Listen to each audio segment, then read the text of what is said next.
এই রোজাগুলা জাহান্নাম থেকে মুক্তির জন্য ঢাল স্বরূপ। জাহান্নামের ঢাল স্বরূপ হলো রোজা। মালাম ইয়াখরিকহা, যতক্ষণ এই রোজাকে ছিদ্র না করা হবে। সাহাবীরা প্রশ্ন করলেন, রোজা নামক ঢাল ছিদ্র হয় কিভাবে?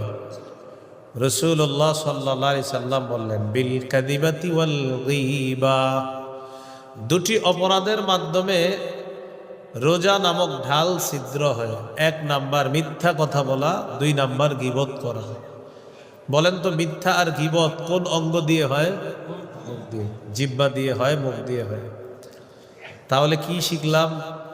রমজান মাসে জিহ্বা নিয়ন্ত্রণ করা, এটাকে এলোমেলোভাবে ব্যবহার না করা। আল্লাহ হেফাজত করেন। তো জিহ্বার গুনাহ থেকে বাঁচার খুব চেষ্টা করা। এটা বেশিরভাগ মানুষকে জাহান্নামে নিবে জিহ্বা।